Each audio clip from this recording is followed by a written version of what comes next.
Guys welcome my YouTube channel में स्वागत है। तो दोस्तों मैंने आपको पिछली वीडियो में बताया था चीपेस्ट मदरबोर्ड के बारे में और उसका डिस्क्रिप्शन में लिंक दिया था मैंने। अब वहां से बाय कर सकते हैं अगर आपने अभी तक बाय नहीं किया है तो। और मैं आज आपको बताऊंगा Redmi Note 10 के बारे में। दोस्तों Redmi Note 9 हाल ही में लॉन्च हुआ था और एक काफ़ी अच्छा फ़ोन चला था क्योंकि आपको 48 मेगापिक्सल कैमरा और मीडियाटेक का Helio G85 साथ में HD प्लस डिस्प्ले काफ़ी कम प्राइसेस में यानी कि 11,000 रुपये में आपको देखने को मिल रही थी। दोस्तों Redmi Note 10 भी कुछ ऐसा ही फ़ोन है लेकिन अभी तक इसके प्राइस रिवील नहीं किया गया है। दोस्तों ये 5G फ़ोन है और इसमें आपको प्रोसेसर के नाम पर मीडियाटेक का Helio डायनेस्टी 800 देखने को मिलेगा जो कि 5G प्रोसेसर होगा।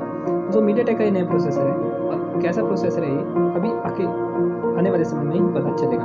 दोस्तों इसमें एक 108 मेगापिक्सल का बैक में कैमरा देखने को मिलेगा और 48 मेगापिक्सल का फ्रंट में आपको कैमरा देखने को मिल सकता है।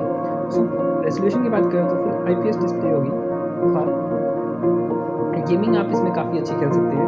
दोस्तों काफ़ी अच्छा फ़ोन रहेगा। बजट में आने वाला फ़ोन ये 20,000 के अंदर ही होगा। दोस्तों ये फ़ोन कुछ ही हफ्तों में लॉन्च होने वाला है और जैसे ही लॉन्च होगा मैं आपको बता दूंगा। दोस्तों अगर आप ये फ़ोन नहीं लेना चाहते तो मेरे डिस्क्रिप्शन में इससे भी अच्छे फ़ोन के बारे में लिंक दिए गए हैं जो अभी अमेज़ॉन साइट में उपलब्ध है और वहाँ से चीप प्राइस में बाय कर सकते हैं। दोस्तों डिस्क्रिप्शन में लिंक दिए गए हैं, आप वहाँ पे क्लिक करके इसे खरीद सकते हैं। दोस्तों आज के लिए इतना, मेरे चैनल को सब्सक्राइब कर दीजिए, लाइक करना ना भूलें क्योंकि आने वाले समय में मैं आपके लिए इससे भी अच्छी वीडियोस लाते रहूँगा। तब तक के लिए धन्यवाद।